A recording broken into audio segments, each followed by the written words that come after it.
Welcome back, everybody, to the show, Seahawks Now. And guys, I've talked myself into the fact that I think the Seahawks should call Dallas about Micah Parsons. We're talking about it, guys. There's also a new mock draft that just dropped from NFL.com. We're going to talk about who they think the Seahawks are going to draft, as well as who they think they're not going to draft. And the Seahawks have signed a new potential kick returner from the Pittsburgh Steelers. All that and more right here today on Seahawks Now, brought to you by FanArch. Let's get into this, guys. Yesterday, I know we talked about this yesterday, so I don't want to sound like a broken record, but Micah Parsons has not signed with the Dallas Cowboys. Reportedly, his asking price might be a little too expensive for them. And if he is available, I think the Seahawks need to call. Look, Micah Parsons is a game wrecker. Micah Parsons is a game changer.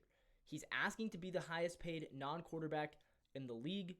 Supposedly, there has not even been a contract extension that he has been he hasn't been interested in any of the deals that they have offered. He wants $40 million, $41 million, something like that. And now we are starting to hear some rumors that a trade is possible. Again, I don't know how likely it is. I think the Dallas Cowboys do want to keep him. If you look at his Pro Football Reference page, it's just full of impressiveness. 13 sacks as a rookie, then 13 and a half, then 14, and then 12. He was a Pro Bowler all 4 years of his career. First team All-Pro twice, second team All-Pro once. He won the Defensive Rookie of the Year. He finished second in Defensive Player of the Year voting twice, and he finished third in it last year. So Micah Parsons has had an incredible young career. He's averaging 17 tackles for a loss in a season. He's averaging 30 quarterback hits in a season. He's averaging 14 sacks in a season. That is the Micah Parsons numbers right now. And if that doesn't stand out, I don't know what does. He's one of those guys where you could trade multiple first round picks for him and be okay with it.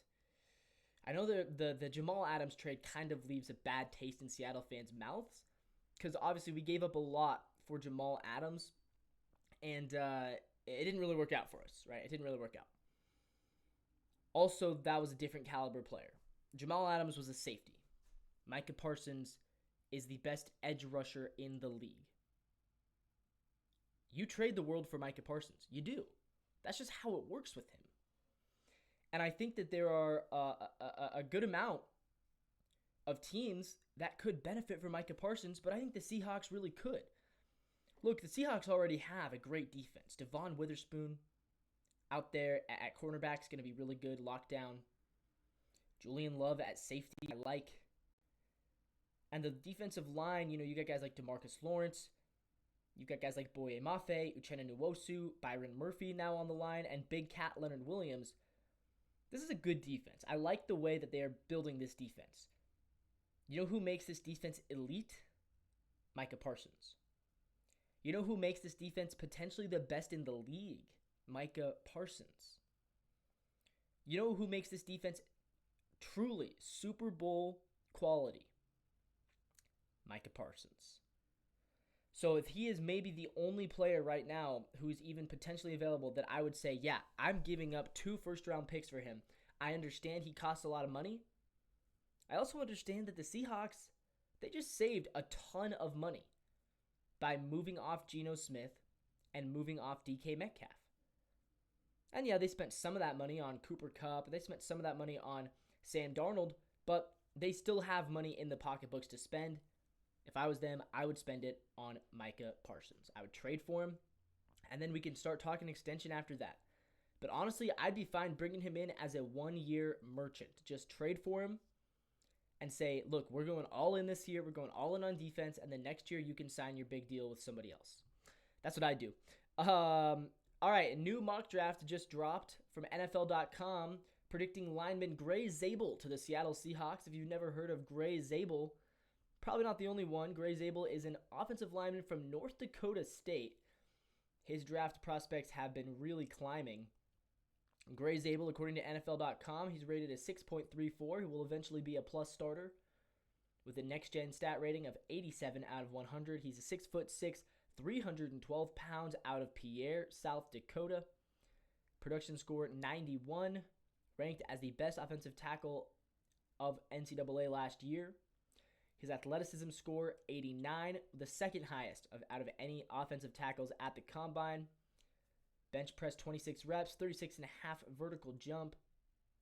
Played in 15 games with 7 starts in 2022, then started all 15 games in 2023, and started all 16 games for North Dakota State, who eventually won the FCS championship in 2024. He's a tough guy profile on this prospect coming out of ND State. He has an NFL frame with room for additional mass and possesses a good starting point in terms of his play strength. He has to play with really quick hands and good feet in order to compensate for short arms that make sustaining blocks and controlling pass rushers more challenging. His strengths: he's played 4 of the 5 O-line positions. He's able to unlock his hips and ankles to set a sudden anchor. He's quick to pass off twisters and search for incoming traffic. He makes a point to get body on body to seal blocks. Upper and lower body power to generate movement at the point, and he never loses sight of his workup target on combo blocks. His weaknesses: more grab than punch in pass protection, too much waist bending and leaning to brace, short arms create difficulties in sustaining blocks, hands get wide and will slide off the target as a run blocker, needs work stabilizing base width in pass sets. So there's certainly some weaknesses there, as there is for any draft prospect. But here's what I love about him. He's versatile. He can play anywhere you ask him to play. He has the experience. He was the best offensive lineman in college football last year. So yeah, I think there's a real good opportunity there for the Seahawks to pick up a guy like Gray Zabel. Some of the names that it has the Seahawks passing include edge rusher Shamar Stewart, who they have going at 17. The Seahawks passing on Jackson Dart, who they have going to the Steelers at 21. That's an interesting one. I've been beating the Jackson Dart drum. Seahawks also pass on Colston Loveland, who they have going at 22.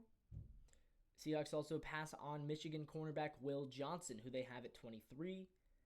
And the Seahawks are also passing on Arizona wide receiver Tyro McMillan, who goes to the Rams at 26, as well as Texas wide receiver Matthew Golden, who they have going to the Commanders at 29. So passing on a couple of really high-level receivers, passing on a quarterback that I really like, passing on a tight end that I really like, but they get the offensive lineman who hopefully can reshape this offensive line in Gray Zabel.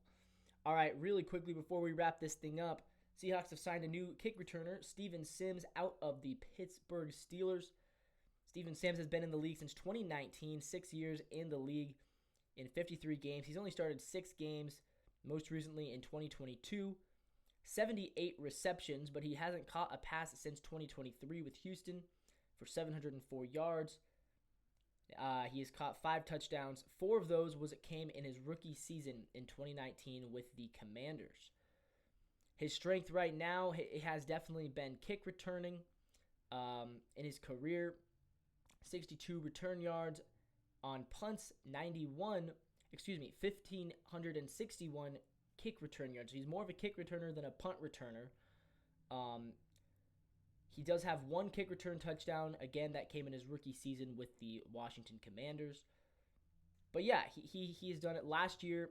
He went for 122 yards from the punt return, 195 yards from the kick return, and that was between Houston and Baltimore. Previously played for the Pittsburgh Steelers as well as the Washington Commanders. So he's bounced around the league. Not a guy who's going to be a high-volume target share guy, but he can still return kicks. He can still return punts.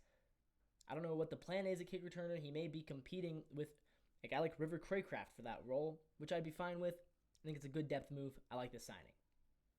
With that being said, guys, I want to hear your guys' thoughts, so comment down below. Who do you think the Seahawks should draft? Do you think they should draft Gray Zabel, or would you rather they take a receiver, a tight end, a quarterback? What do you guys think? I want to hear your thoughts down below, so let us know in the comments. As always, if you liked the video, make sure to hit that red subscribe button down below. It really helps the channel out. And until next time, go Seahawks.